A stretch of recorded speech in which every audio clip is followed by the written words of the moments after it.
नमस्कार दोस्तों, मैं सुनील अमृत यूजीसी नेट गोल्ड में आप सभी का स्वागत करता हूं। मुगल वंश देख रहे हैं हम लोग भाई। और मुगल वंश में हम इससे पहले एक मिनट, थोड़ा सा इसमें जो है माइक में दिक्कत हो गई क्या? अच्छा, चलिए, अब तो आवाज में दिक्कत नहीं होगी भाई। इसको भी लगा लूंगी इतने। चलो, अच्छा, डाउन हो गया। चलो जी, मुगल वंश देखेंगे भाई। तो मुगल वंश में हम इससे पहले अगर हम बात करें तो औरंगजेब से पहले जितने भी शासक हुआ करते थे उन सब के बारे में हम लोग बात कर चुके हैं। मुगल वंश के इससे पहले जो राजा हुआ करते थे उन सब के बारे में हमने बात कर ली है। कौन कौन से राजाओं के बारे में बात की, ये आप लोगों को मैं पढ़ा भी चुका हूं। उसके बारे में एक बार फिर से देख लेते हैं कि मुगल वंश के कौन कौन से शासकों के बारे में हमने अब तक बात की है। हम भाई बाबर के बारे में बात कर चुके हैं। बाबर के अलावा उसके पुत्र हुमायूं के बारे में बात कर चुके हैं। अकबर के बारे में बात कर चुके हैं। जहांगीर के बारे में और शाहजहां के बारे में हमने पिछले क्लास में बात की थी। आज जो है इस वंश का अंतिम महान शासक या अंतिम कह सकते हैं कि मजबूत शासक जो रहा, महान तो इसको कहा नहीं जा सकता लेकिन मजबूत शासक था, ऐसा कह सकते हैं औरंगजेब को, क्योंकि इसने लगभग उत्तर भारत और दक्षिण भारत के क्षेत्र में शासन किया। और उसके बाद इसके जो उत्तराधिकारी आएंगे उनका जो है बहुत तेजी से पतन होगा मुगल वंश का। और सारी नीतियां थी ये औरंगजेब की ही, औरंगजेब की नीतियों के कारण ही मुगल वंश का पतन हुआ। क्यों हुआ, कैसे हुआ, उन सब के बारे में देखेंगे। और इसने अपने शासनकाल में लगभग 50 वर्षों तक शासन किया। और 50 वर्षों में से 25 वर्ष इसने उत्तर भारत में गुजारे और 25 साल अपने जीवन काल के दक्षिण भारत में इसने गुजारे। दक्षिण भारत को औरंगजेब की कब्र भी कहा जाता है। क्यों कहा जाता है उसके बारे में भी विस्तार से बात करेंगे। औरंगजेब का युग देखने वाले भाई, और मुगल साम्राज्य का पतन इसके बाद देखने को हमें मिलेगा, क्योंकि इसने ऐसी नींव रखी थी कि मुगल वंश का बहुत तेजी से पतन हुआ। क्यों हुआ, ये कारण देखेंगे। औरंगजेब का शासन और चुनौतियां। 1658 में गद्दी पर बैठेगा और 1707 ईस्वी तक इसके द्वारा शासन किया जाएगा। 1707 में इसका देहांत हो जाएगा, यानी 50 वर्षों का इसने शासन किया और विस्तारवादी शासन किया। इसके 25 साल जो रहेंगे ये उत्तर भारत में रहेंगे और 25 साल गुजारेगा ये अपने दक्षिण भारत में, यानी कि बीजापुर और गोलकुंडा को जीतने में गुजार देगा, मराठों को हराने में गुजार देगा, लेकिन हरा नहीं पाएगा अंत तक। और प्रमुख विद्रोह इसी के काल में देखने को मिलेंगे। जाटों का विद्रोह होगा, बुंदेला का विद्रोह होगा, सतनामी विद्रोह इसके काल में देखने को मिलेगा, सिखों का विद्रोह होगा और राजपूत भी इसके खिलाफ जो है हो जाएंगे। इस समय पहली बार राजपूत जो है किसी के खिलाफ होंगे। धार्मिक नीति इसने कौन कौन सी अपनाई भाई? जजिया कर उन्हें लागू कर दिया। सबसे बड़ी गलती मानी जाती है इसकी, जजिया कर को लागू किया जिस कारण हिंदू भी इससे नाराज हो गए। दूसरा, फिर मंदिरों को तोड़वाने का आदेश दिया और भी ज्यादा नाराज हो गए। दूसरा, फिर क्या हुआ, मुगल साम्राज्य का पतन और विदेशी आक्रमण होंगे। दरबारी गुटबाजी रहेगी, सत्ता का संघर्ष रहेगा। सैयद बंधु, तुरानी, ईरानी और अफगानी गुट इसमें देखने को मिलेंगे। और बाहरी आक्रमण यानी कि नादिर शाह का आक्रमण भी भारत पर देखने को मिलेगा, जिस कारण अहमद शाह अब्दाली और नादिर शाह के आक्रमण के कारण मुगल वंश पूरी तरह से धराशाही हो जाएगा। बहादुर शाह, जहादर शाह इसके काल में शुरुआत होगी पतन की। मोहम्मद शाह रंगीला के समय नादिर शाह का आक्रमण होगा, पूरी तरह से ये साम्राज्य टूट जाएगा। और अंतिम शासक जो रहेगा बहादुर शाह जफर, ये इस वंश का अंतिम सम्राट रहेगा। तो उन सब के बारे में बाद में बात करेंगे। पहले औरंगजेब के बारे में बात कर लेते हैं कि औरंगजेब की क्या क्या नीतियां थी, क्या क्या इसने जो है कार्य किए, जिस कारण हिंदू जितने भी राजा थे, जितने शासक थे, सब इनके खिलाफ हो गए। और मुगलों का फिर बहुत तेजी के बाद, औरंगजेब के बाद जो है मुगल सत्ता का सूर्यास्त डूबने लगा। औरंगजेब का युग और साम्राज्य का पतन की और कहानी इसमें हम देखने वाले हैं, क्योंकि औरंगजेब ऐसी नींव रखे गया कि इसके उत्तराधिकारी ने जो है इस वंश का पूरी तरह से बंटाधार कर दिया। इस वंश का पूरी तरह से जो है अंत हो गया। औरंगजेब के 50 सालों का शासनकाल देखेंगे। युवा अवस्था में गद्दी पर बैठा और जो है आपका दक्षिण भारत को जीतने में ये बुजुर्ग हो गया। अंतिम 25 वर्ष इसने दक्षिण भारत को जीतने में गुजारे और दक्षिण अभियानों में ही ये उलझा रहा। लेकिन शुरुआत के जो 25 साल रहेंगे इसके, ये उत्तर भारत की ओर इसने अपना ध्यान केंद्रित किया, अपनी सत्ता स्थापित की और बहुत सारे आदेश जारी किए हिंदुओं के विरुद्ध, जिस कारण इसका वंश जो है, इसके बाद मुगल वंश बहुत तेजी से इसका अंत देखने को हमें मिलता है। औरंगजेब का जो शासनकाल है भाई, वो 1658 से लेकर 1707 ईस्वी तक माना जाता है। काफी लंबा शासनकाल अकबर के बाद इसने किया।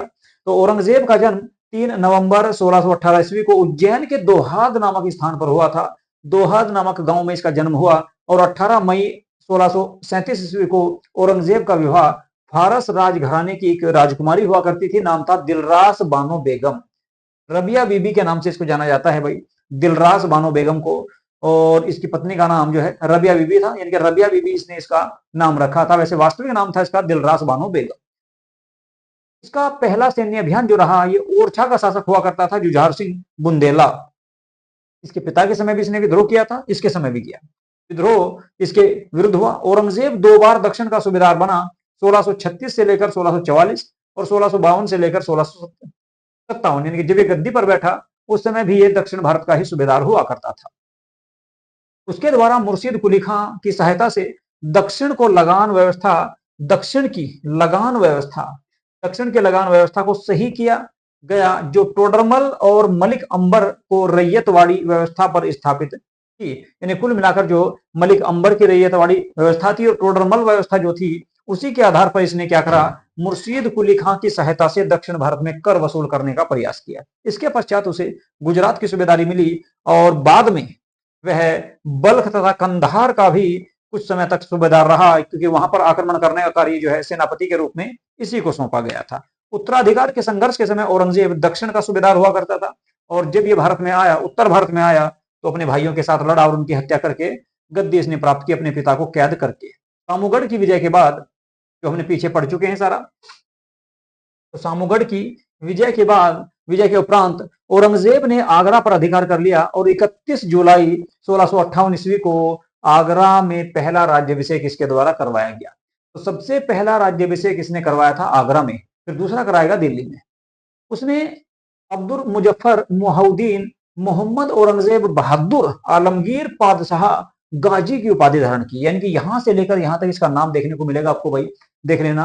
अब अबुल मुजफ्फर मुजाउद्दीन मोहम्मद औरंगजेब बहादुर आलमगीर पादशाह गाजी, इतने लंबे नाम की इसने उपाधि ली इस्लामिक धर्म के अनुसार। और ये उपाधि धारण करके गाजी की उपाधि, गाजी मतलब के काफिरों का नाश करने वाला, यानी कि जो इस्लाम धर्म को नहीं मानते उन सबका विनाश करने वाले की उपाधि इसने पहले ही धारण कर ली, जिस कारण जो है इसकी नीतियां भी सारी ऐसी ही रहेगी।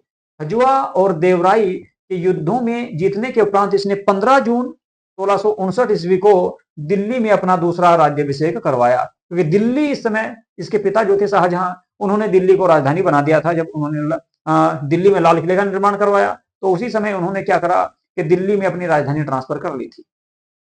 औरंगजेब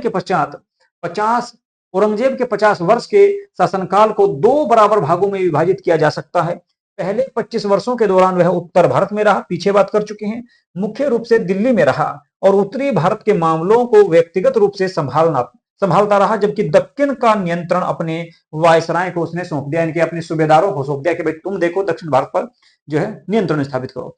लेकिन 1681 की बात है, 1681 के आसपास अपने बेटे शहजादा अकबर या शहजादे अकबर के विद्रोह के कारण वह दक्कन की ओर गया, दक्षिण भारत में चला गया और फिर कभी उत्तर भारत में वापस नहीं आया, मरकर ही वहीं पर दफन हो गया। फिर वह कभी दिल्ली नहीं लौट सका और 1707 ईस्वी में अहमदनगर में ही उसका देहांत हो गया, निराश होकर मर गया और वहीं पर उसको दफना दिया गया।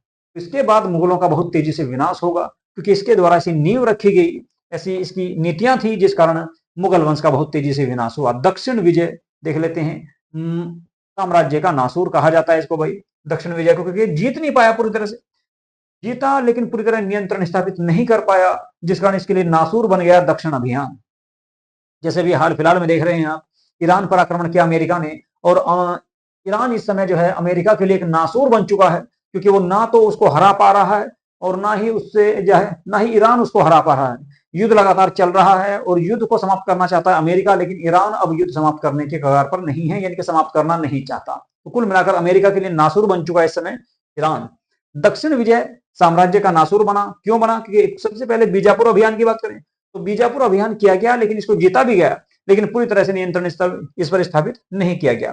फिर गोलकुंडा अभियान किया गया, गोलकुंडा पर भी आक्रमण किया गया, भारी मात्रा में बड़ी सेना लेकर गया, लेकिन उस पर भी पूरी तरह नियंत्रण स्थापित नहीं कर पाया। दूसरा सबसे बड़े नासूर जो इनके लिए हुए वे हुए मराठे। मराठा अभियान निरंतर धक्का देने वाला संघर्ष, यानी कि मराठों को कई बार इसने पराजित भी किया, लेकिन पूरी तरह से मराठों को नहीं दबा पाया, शिवाजी को पूरी तरह से अपने नियंत्रण में नहीं ले पाया, जिस कारण मराठे सबसे ज्यादा नासूर हुए मुगलों के लिए। विस्तार से देख लेते हैं इन सबके बारे में। औरंगजेब की दक्षिण विजय, सबसे पहले बीजापुर के बारे में बात करेंगे भाई। औरंगजेब की दक्षिण विजय में सबसे पहले बीजापुर की बात करते हैं। 1656 ईस्वी की संधि के लागू न होने से औरंगजेब ने जयसिंह के नेतृत्व में एक सेना को बीजापुर पर आक्रमण करने के लिए भेजा। हालांकि इस युद्ध में जयसिंह ने शिवाजी से समझौता करके पुरंदर की संधि की और मुगलों की सहायता करने को कहा। कुल मिलाकर शिवाजी ने जो है कहा था भाई कि हम मुगलों की सहायता करेंगे, संधि हुई आपस में जयसिंह और शिवाजी के बीच में, एक संधि हुई जिसे पुरंदर की संधि कहा गया। और इसमें ये कहा गया कि भाई मराठे जो हैं अब मुगलों की सहायता करेंगे जीतने के लिए, किसको, बीजापुर को जीतने के लिए। परंतु मराठों ने गोलकुंडा की सहायता कर बीजापुर की जीत सुनिश्चित कर दी। यानी कि आपका मराठों ने क्या किया, मराठों ने मुगलों का साथ न देकर बीजापुर का ही साथ दिया, जिस कारण बीजापुर जो है इसमें जीत हुई, गोलकुंडा की सहायता की और बीजापुर जीत गया। इसके पश्चात जयसिंह को दक्षिण से वापस बुला लिया गया कि भाई तुमने संधि की थी, समझौता किया था, लेकिन फिर भी जो है हम मुगल हार गए। एक मिनट भाई,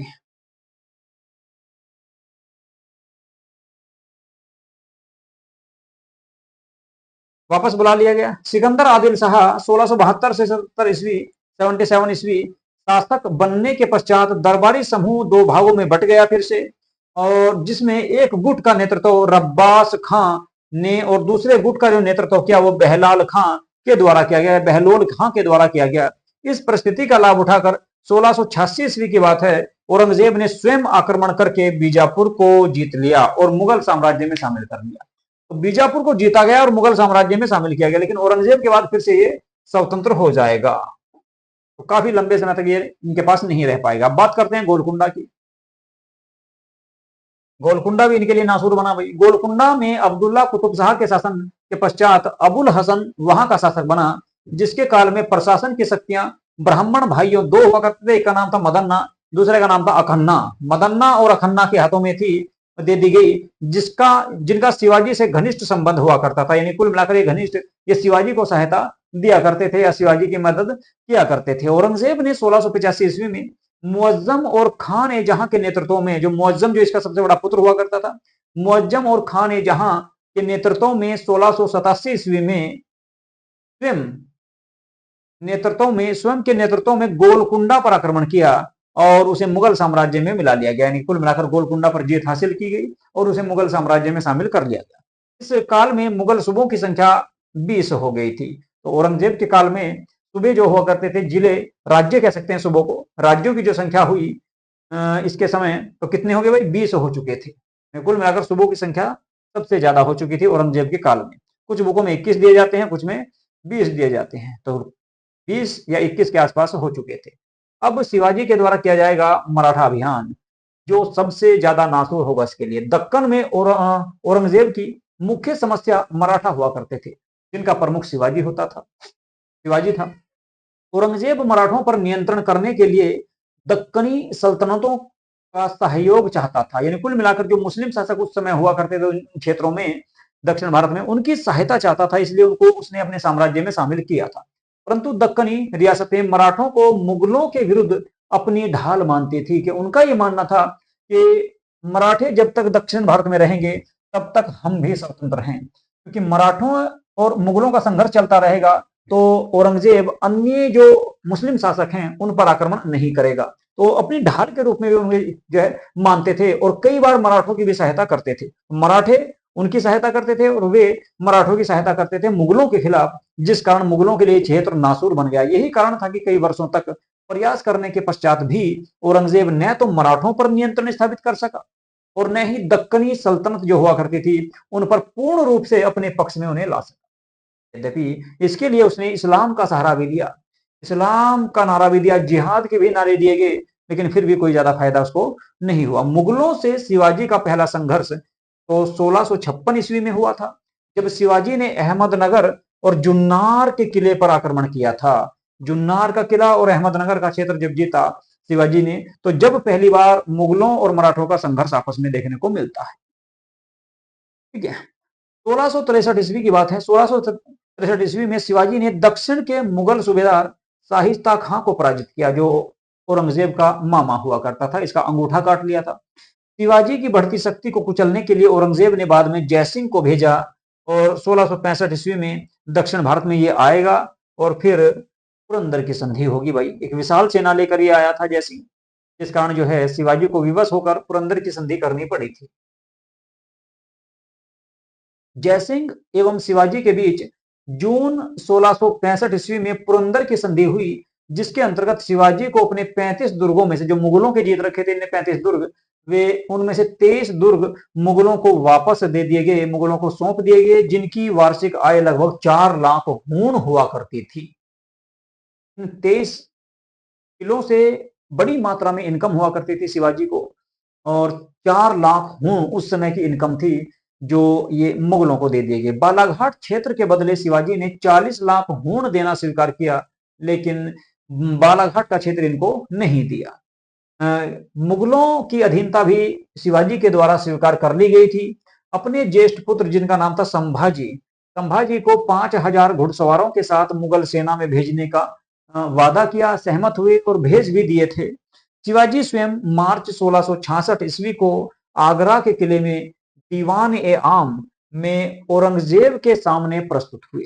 यहीं से शिवाजी को कैद कर लिया गया और कैद करके आगरा के जयपुर भवन में इनको रखा गया था, इनके पुत्र के साथ। लेकिन यहां से शिवाजी जो है अगले ही साल यहां से फरार हो जाएंगे। तो 1666 ईस्वी में शिवाजी आगरा में शिवाजी के साथ उसका व्यवहार तथा 1689 ईस्वी में संभाजी की हत्या उसकी बहुत बड़ी गलती मानी जाती है, क्योंकि मराठे पूरी तरह से जो है मुगलों के खिलाफ हो गए। वरना अगर शिवाजी अगर यहाँ पर औरंगजेब चाहता तो शिवाजी को अपने जो है अपने सहायता में लेकर, या जो है अपने सहयोग में लेकर, अपने साथ लेकर लगभग पूरे भारत को जीत सकता था। लेकिन उसने ऐसा नहीं किया, कि जिस तरह से अकबर ने किया था। लेकिन औरंगजेब ने ऐसा नहीं किया। औरंगजेब ने उसके खिलाफ दुर्व्यवहार किया, यानी कि जो है उसका व्यवहार अच्छा नहीं था, जिस कारण शिवाजी को कैद कर लिया गया। फिर शिवाजी इनकी कैद से निकल गए, और निकलने के बाद फिर जो है इन्होंने मुगलों के साथ में संघर्ष जारी रखा और मुगलों को कई क्षेत्रों पर पराजित भी किया। उसके बाद शिवाजी का देहांत हो गया। तो शिवाजी के देहांत के बाद उसका पुत्र संभाजी गद्दी पर बैठेगा, और बाद में संभाजी की भी हत्या कर दी जाएगी, क्योंकि संभाजी जो है औरंगजेब के पुत्र शहजादा अकबर की मदद करेगा, जिस कारण औरंगजेब इसकी भी हत्या करवा देगा। ये सबसे बड़ी गलती मानी जाती है, क्योंकि आगे आने वाले जो मराठे हैं वे मुगलों का पूरी तरह से विनाश कर देंगे, एक तरह से इनका पतन कर देंगे। इसी कारण कि अपने शत्रु मानने लगे थे फिर भी इनको। अन्य विजयों की बात करें, कुछ और भी जीत औरंगजेब के द्वारा की गई थी भाई, कौन कौन सी थी उनको भी देख लेते हैं। तो 1657 की बात है। 1657 में बिहार कूच या कूच बिहार के शासक प्रेम नारायण हुआ करते थे। उनके द्वारा मुगल क्षेत्रों पर अधिकार करने का प्रयास किया गया, जिस कारण 1658 ईस्वी में अहोम जो इस क्षेत्र पर जो है इसी समय जो है विजय प्राप्त कर ली गई थी औरंगजेब के द्वारा। फिर 1658 ईस्वी की बात है।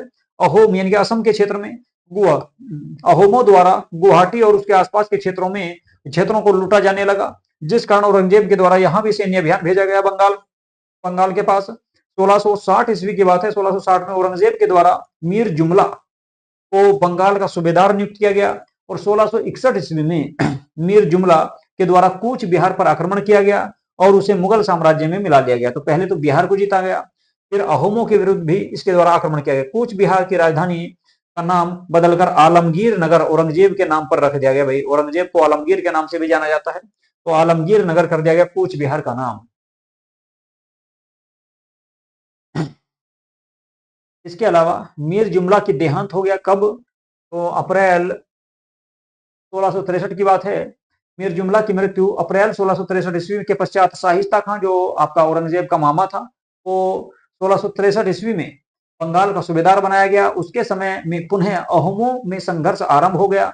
अहोमों के साथ में संघर्ष होगा, लड़ाइयां होंगी। अहोमों और कूच शासकों ने मुगलों की अधीनता स्वीकार कर ली तथा मुगलों का प्रभुत्व असम घाटी में स्थायी रूप से स्थापित हो गया। तो कुल मिलाकर असम के क्षेत्र में भी इन लोगों ने अपना नियंत्रण स्थापित कर लिया था। बंगाल के सूबेदार शाहिस्ता खां ने एक सुदृढ़ जल बेड़े का गठन किया, यानी कुल मिलाकर एक सैन्य जल शक्ति बनाई, जल सेना का निर्माण किया। बंगाल की खाड़ी में स्थित सोनद्वीप या सोनद द्वीप, जो डाकुओं की गतिविधि का सबसे बड़ा केंद्र माना जाता था, उस पर जो है शाइस्ता खां के द्वारा अधिकार किया गया। इसकी सबसे बड़ी उपलब्धि यही मानी जाती है शाइस्ता खां की। इसके बाद चटगांव पर आक्रमण कर उस पर भी अधिकार कर लिया गया। कब? 1666 ईस्वी की बात है। तो 1666 ईस्वी में चटगांव, जो बांग्लादेश में पड़ता है वर्तमान में, उस पर भी अधिकार कर लिया गया था। कुल मिलाकर बात करें तो औरंगजेब ने असम और बंगाल यानी कि पूरे उत्तर भारत पर नियंत्रण स्थापित किया, और इसके समय कुछ महान विद्रोह भी हुए संतों के, उनको भी देख लेते हैं। कुछ आपके जो है जाटों के विद्रोह होंगे। तो औरंगजेब के काल में महान विद्रोह कौन कौन से हुए? एक तो जाट विद्रोह, बड़ी बहुत बड़ी मात्रा में हुआ था भाई। और इसमें औरंगजेब का जो सॉरी अकबर का जो मकबरा है कहाँ पर, आपका आगरा में, आगरा के सिकंदरा में, उसमें क्या किया, उस पर आक्रमण किया गया, उसे नष्ट कर दिया गया और उसकी जो कब्र थी उसको खोदा गया, अकबर की हड्डियों को निकालकर जाटों के द्वारा जलाया गया। तो औरंगजेब के काल का सबसे बड़ा कलंक माना जाता है औरंगजेब के काल पर। ठीक है, तो जाटों का विद्रोह होगा। इसके अलावा बुंदेला, वीर सिंह बुंदेला का पुत्र था ये, इसका विद्रोह होगा। जुझार सिंह बुंदेला का सतनाम यानी सन्यासियों के द्वारा भी विद्रोह किया जाएगा, ये भी लड़ेंगे औरंगजेब की सेना के साथ। और फिर अफगान विद्रोह भी देखने को मिलेगा। तो चार बड़े विद्रोह औरंगजेब के काल में हुए, जिस कारण जो है औरंगजेब को बहुत हानि, बहुत क्षति उठानी पड़ी। हालांकि इन विद्रोहों को बाद में दबा दिया गया था कि मुगल सेना इस समय बहुत विशाल सेना हुआ करती थी। तो इनको विस्तार से देख लेते हैं। सबसे पहले बात करेंगे जाट विद्रोह की। जाट आगरा, मथुरा और ग्वालियर के आसपास के क्षेत्रों में निवास करते थे और 1669 ईस्वी की बात है। 1669 ईस्वी में जाटों ने तिलपत के जमींदार गोकुला जाट के नेतृत्व में विद्रोह किया। वस्तुतः जाट मुगल गवर्नर अब्दुल नबी की नीतियों से असंतुष्ट थे। तो अब्दुल नबी जो था उससे काफी परेशान थे, जिस कारण इन लोगों ने विद्रोह किया था औरंगजेब के काल में। अब्दुल नबी ने केशवराय मंदिर के एक भाग को गिरा दिया था। जो केशवराय जो मंदिर था, इसको गिराने का कार्य किया गया, किसके द्वारा? अब्दुल नबी के द्वारा यह कार्य किया गया था। परंतु इस विद्रोह का मौलिक कारण कृषकों का असंतोष होना था, क्योंकि किसान जो है असंतुष्ट थे। मुगल फौजदार हसन अली खां ने जाटों को परास्त किया और गोकुला को बंदी बनाकर उसको फांसी दे दी गई थी, वह इसको मार दिया गया, जिस कारण जाट जो हैं इनके विरुद्ध हो गए। एक तरह से जाटों ने फिर निरंतर जो है मुगलों के साथ में संघर्ष किया। 1685 की बात है। जाटों के अगले नेता आएंगे, नाम रहेगा राजा राम। 1685 में राजा राम के नेतृत्व में जाटों ने दूसरा विद्रोह किया और यह विद्रोह संगठित और उग्र था, यानी कि पूरी तरह से जो है इसमें क्या किया गया, राजा राम जाट ने सिकंदरा, जो आगरा में अकबर का मकबरा था, सिकंदरा में स्थित अकबर के मकबरे को लूटा और मकबरे से अकबर की हड्डियों को निकालकर जला दिया गया।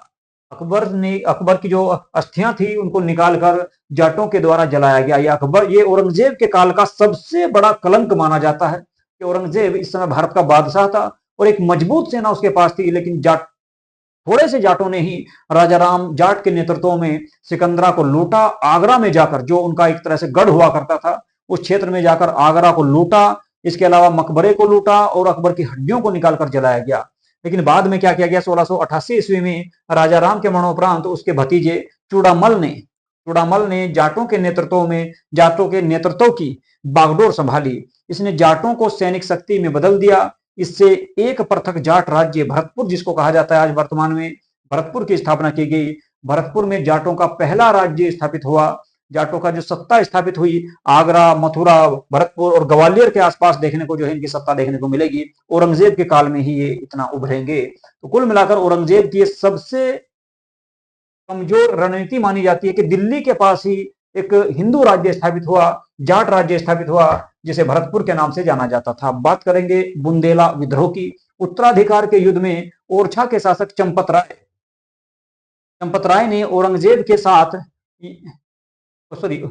का साथ दिया था। कब? जब औरंगजेब उत्तराधिकार का युद्ध लड़ रहा था। औरंगजेब ने उसे पंच हजारी मनसब, यानी 5000 का मनसब दिया, प्रदान किया। किंतु 1661 ईस्वी में चंपत राय ने विद्रोह कर दिया। पराजित होने के बाद उसने मुगलों का आधिपत्य स्वीकार करने के स्थान पर आत्महत्या कर ली, लेकिन औरंगजेब की अधीनता उसके द्वारा स्वीकार नहीं की गई।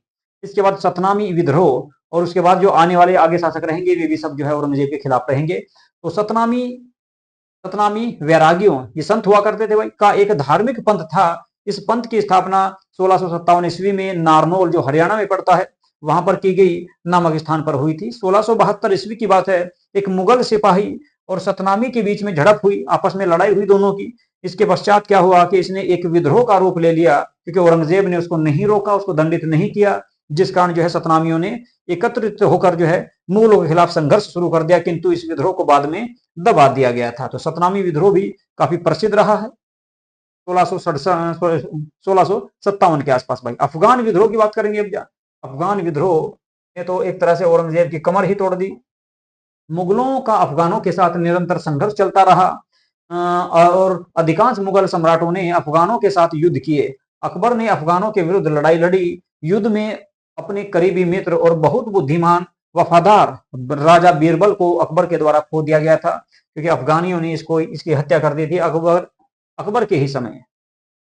और बाद में औरंगजेब के काल में भी इनके साथ विद्रोह चलता रहा। अब बात करेंगे राजपूतों की, जो मुगलों की सबसे बड़े ढाल हुआ करते थे, मुगलों की सबसे बड़ी ताकत हुआ करते थे, उनका भी समर्थन खो दिया औरंगजेब ने।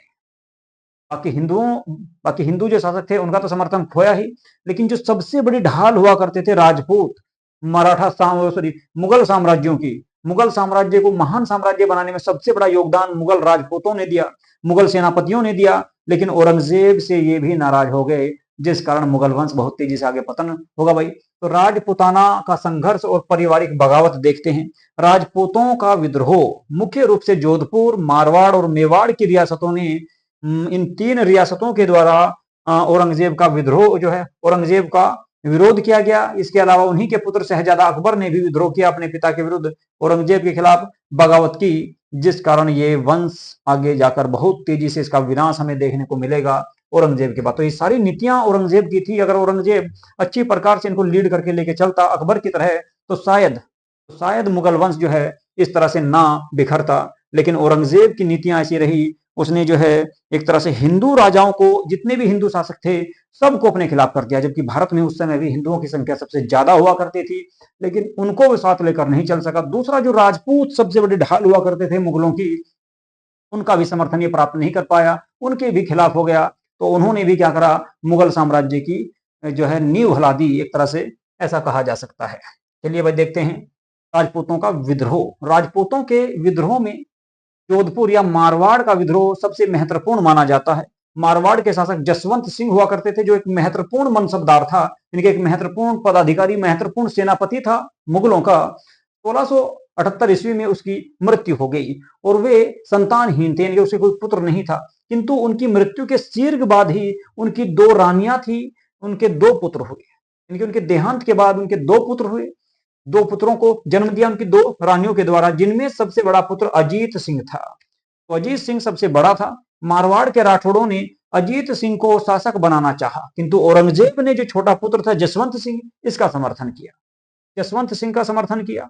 और जसवंत सिंह के बड़े भाई अमर सिंह के पुत्र, देखो देखो इसने क्या किया, जसवंत सिंह जो था, तो जसवंत सिंह के पुत्र का समर्थन ना करके, अजीत सिंह का समर्थन ना करके, इसने क्या किया, जसवंत सिंह का बड़ा भाई था अमर सिंह, अमर सिंह का पोता था, नाम था इंद्र सिंह, इसको 30 लाख रुपए के बदले मारवाड़ का टीका यानी कि मारवाड़ का शासक बना दिया इसने, औरंगजेब ने, जिस कारण राजपूत जो है औरंगजेब के खिलाफ हो गए। किंतु मारवाड़ के राठौड़ों ने अजीत सिंह को शासक बनाने के लिए दुर्गादास राठौड़ के नेतृत्व में विद्रोह शुरू कर दिया, लड़ाई शुरू हो गई। ये भी एक तरह से औरंगजेब की मूर्खता मानी जाती है। जो लोग औरंगजेब का या मुगलों को सपोर्ट कर रहे थे, मुगलों का समर्थन कर रहे थे, मुगलों के साथ कंधे से कंधा मिलाकर लड़ रहे थे, पूरे भारत को जीतने में जिन्होंने योगदान दिया औरंगजेब का या मुगल शासकों का, उनके साथ भी औरंगजेब ने क्या किया, बगावत शुरू कर दी। औरंगजेब के जो है, औरंगजेब की नीतियां ऐसी रही जिस कारण राजपूत भी इनके खिलाफ हो गए। तो मारवाड़ के जितने भी लोग थे सब क्या हुआ, इसके खिलाफ हो गए, यानी कि इन्होंने मुगलों के साथ संघर्ष शुरू कर दिया। इस अभियान के दौरान ही 1679 ईस्वी की बात है, 1679 79 के दौरान औरंगजेब ने हिंदुओं पर जजिया कर लगाया। ये दूसरी बड़ी मार, ये दूसरा बड़ा कार्य औरंगजेब का कि इसने जजिया कर फिर से हिंदुओं पर लागू कर दिया। जब जजिया कर लागू किया तो और भी ज्यादा नाराज हो गई, लगाना प्रारंभ कर दिया। मेवाड़ के राणा राज सिंह भी राठौड़ों से जा मिले, यानी कुल मिलाकर जो थोड़े बहुत मिले हुए थे मुगलों के साथ, वे भी सब जो है मुगलों से अलग हो गए औरंगजेब की इस नीति के कारण। राठौड़ों से जा मिले और दोनों ने मिलकर मुगल साम्राज्य के विरुद्ध गुरिल्ला युद्ध प्रारंभ कर दिया। एक तरह से औरंगजेब की नाक में दम कर दिया और पूरी तरह से औरंगजेब इन्हें कभी नियंत्रण में नहीं ला सका। इसके पश्चात राणा राज सिंह के उत्तराधिकारी जगत सिंह ने औरंगजेब के साथ समझौता कर लिया, किंतु मारवाड़ अकेले संघर्ष करता रहा और यह संघर्ष तब तक चलता रहा जब तक औरंगजेब के उत्तराधिकारी बहादुर शाह ने अजीत सिंह को शासक नहीं माना, अजीत सिंह को राजा नहीं माना, शासक नहीं माना, तब तक ये संघर्ष चलता रहा। और इन्होंने एक तरह से कहा जाए तो मुगलों की नींव बहुत बुरी तरह से कमजोर कर दी। मराठों ने की, मराठे सबसे बड़ी चुनौती थी। दूसरी चुनौती जो है आपके राजपूत बन गए इनके लिए। तीसरी चुनौती जाट बने, सतनामी बने, अफगानी बने। तो कुल मिलाकर औरंगजेब ने इतने दुश्मन खड़े कर लिए कि इसके उत्तराधिकारी जो आएंगे उनके बस का जो है मुगल साम्राज्य को चलाना नहीं रहेगा। एक तरह से मुगल साम्राज्य का विनाश इस तरह से हो जाएगा। लेकिन कुछ लोग जो है औरंगजेब को एक बहुत योग्य शासक मानते हैं।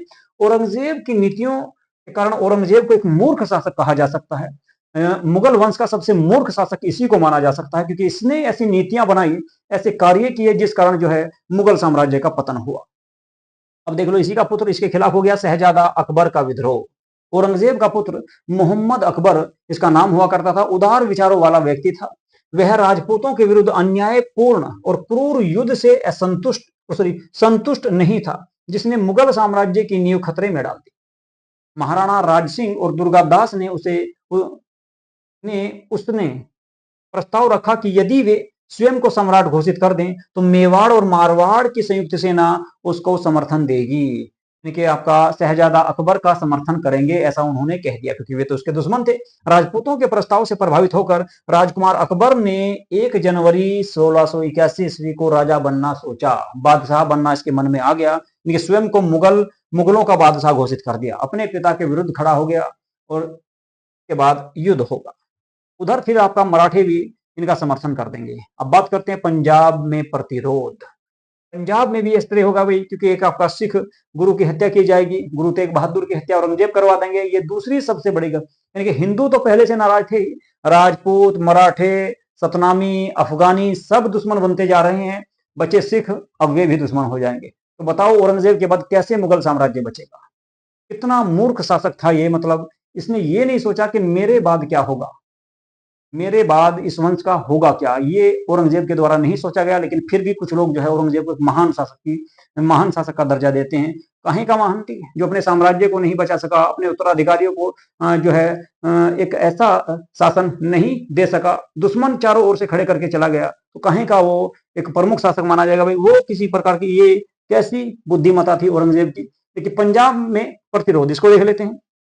सिख विद्रोह होगा। औरंगजेब की नीतियों के खिलाफ एक कड़ा और संगठित सैन्य अभियान जो है मुगलों के सिख सरदारों के द्वारा या सिख राजाओं के द्वारा या गुरुओं के द्वारा किया जाएगा। उनको भी देख लेते हैं थोड़ा सा। सिख विद्रोह कैसे होगा, क्या कारण था, क्यों हुआ, सिख क्यों नाराज हुए इनसे भाई? औरंगजेब के विरुद्ध विद्रोह करने वाले सिख अंतिम थे। ये उनके काल का एकमात्र ऐसा विद्रोह था जो धार्मिक कारणों से हुआ। सिख विद्रोह मुख्यतः 1674 ईस्वी में गुरु तेग बहादुर को प्राण दंड दिए जाने के पश्चात हुआ, क्योंकि गुरु तेग बहादुर को औरंगजेब ने मृत्यु दंड दिया था, जिस कारण सिख भी इनके खिलाफ हो गए। 1675 ईस्वी में गुरु तेग बहादुर को उनके 5 अनुयायियों के साथ गिरफ्तार कर दिल्ली लाया गया और उन पर अनेक आरोप लगाए गए। उनसे अपने धर्म को त्याग कर इस्लाम धर्म स्वीकार करने के लिए कहा गया और उन्होंने जिसे अस्वीकार कर दिया।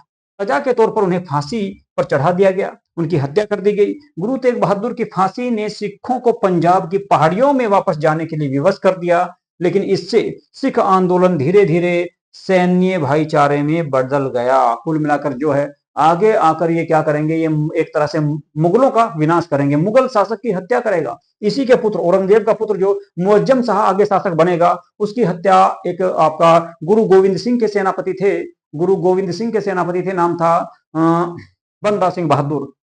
हाँ, बंदा सिंह बहादुर के द्वारा उनकी हत्या कर दी जाएगी। और देखो मुगल शासकों को मारा जाने लगा सिखों के द्वारा, इतना पूरी तरह से इनका विनाश होगा आगे, अब देखेंगे। इस क्षेत्र में एक बड़ा योगदान गुरु गोविंद सिंह का था।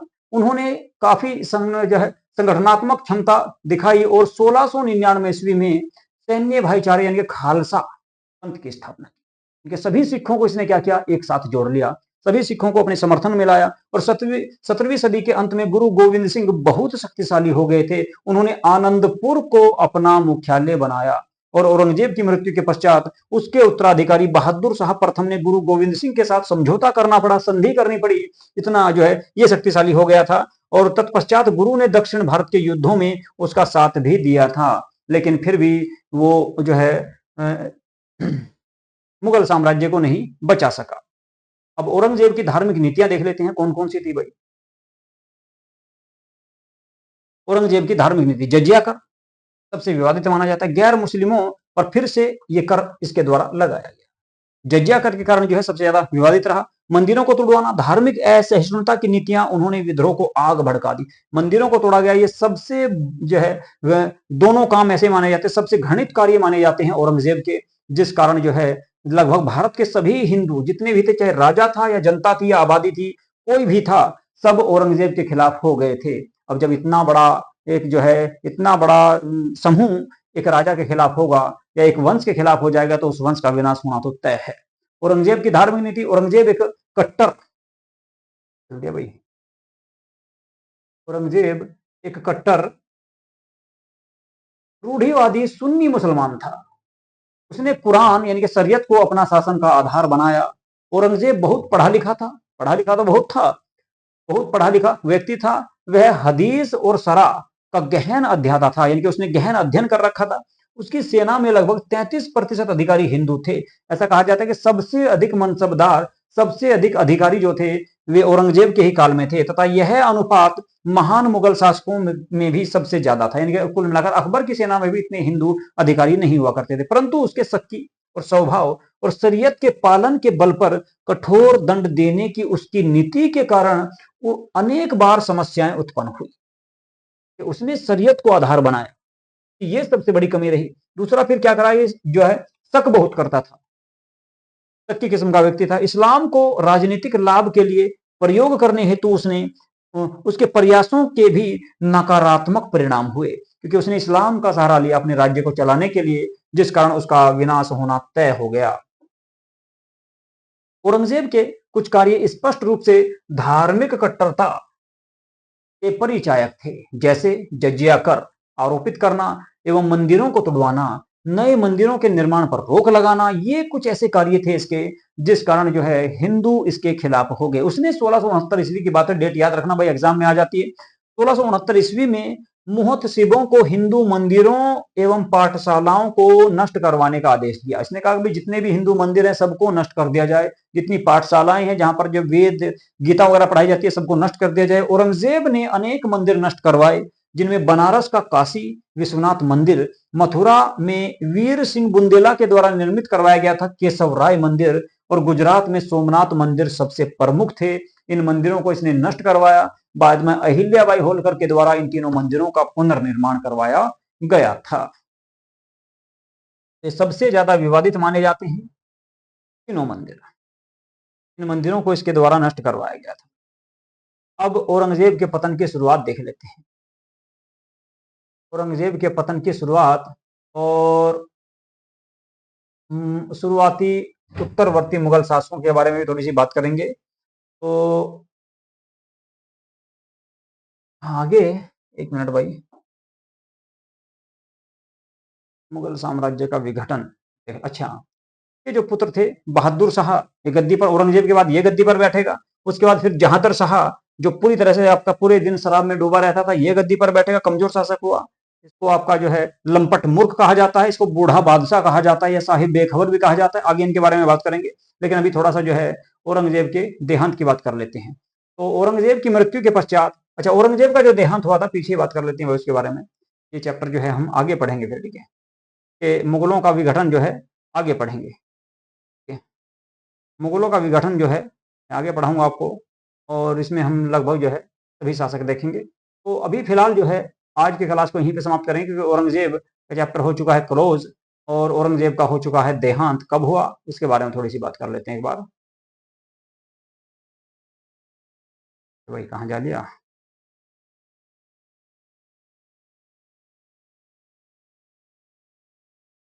ये सवाई मंदिर था, चलो यहाँ पर बता देता हूँ मैं आपको औरंगजेब का देहांत कहाँ पर हुआ, क्यों हुआ, कब हुआ, कैसे हुआ।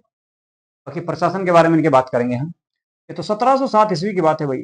1707 ईस्वी में 1707 ईस्वी में जो है क्या हुआ, औरंगजेब का देहांत हो गया। औरंगजेब का देहांत हो गया 1707 में, ठीक है। और इसको महाराष्ट्र के औरंगाबाद में ही दफना दिया गया था, वहीं पर इसका मकबरा स्थित है, ठीक है। तो औरंगजेब का जो देहांत होगा वो 1707 ईस्वी में हो जाएगा। उसके बाद इसका पुत्र जो है जिसका नाम था मुअज्जम, वो बहादुर शाह प्रथम के नाम से गद्दी पर बैठेगा। बहादुर शाह प्रथम के नाम से गद्दी पर बैठेगा और लगभग 1712 ईस्वी तक वो शासन करेगा। उसके बाद फिर उसका पुत्र जहांदर शाह गद्दी पर बैठेगा, जिसको लंपट मूर्ख कहा जाएगा, और वो मात्र 1 साल तक शासन करेगा। उसके बाद फिर फर्रुख सियर आएगा जो 1719 तक शासन करेगा। 1719 से लेकर 1748 तक फिर आपका मोहम्मद शाह रंगीला आएगा। मोहम्मद शाह रंगीला शासन करेगा। मुगल वंश का सबसे कायर डरपोक शासक उसको कहा जाता है। उसके बाद फिर एक तरह से मुगलों का पतन बहुत तेजी से देखने को मिलेगा। तो कुल मिलाकर जो है औरंगजेब के बाद मुगलों का विनाश हो गया और उसका कारण माना जाता है औरंगजेब की नीतियां। ठीक है, तो चलिए आज की क्लास को करते हैं यहीं पे समाप्त। इसके बाद एक या दो क्लास और आएगी, फिर हम देखेंगे मुगल वंश का प्रशासन। तो मुगल साम्राज्य का पतन अगली क्लास में देख लेंगे और उसके बाद फिर मुगल प्रशासन ही देखेंगे। उसमें हम बहुत सारी इमारतों के बारे में बात करेंगे, बहुत सारी आप चित्रकला के बारे में बात करेंगे, लेखकों के बारे में बात करेंगे। मोस्ट इंपोर्टेंट होती है भाई क्लास। प्रशासन से अक्सर क्वेश्चन देखने को मिलते हैं और हमेशा क्वेश्चन आते हैं। यूजीसी नेट में भी, टीजीटी पीजीटी का एग्जाम हो और कोई भी एग्जाम हो, प्रशासन से बहुत ज्यादा क्वेश्चन हमें देखने को मिलते हैं। विस्तार से पढ़ेंगे उनके बारे में, देखेंगे भी उनको। ठीक है, तो चलिए आज की क्लास को मैं करूंगा यहीं पे समाप्त। यदि आप लोगों ने हमारे यूट्यूब चैनल को सब्सक्राइब नहीं किया है तो यूजीसी नेट गोल्ड के नाम से यूट्यूब चैनल को सब्सक्राइब जरूर कर लो भाई। देखो लाइक और शेयर भी जरूर कर देगा।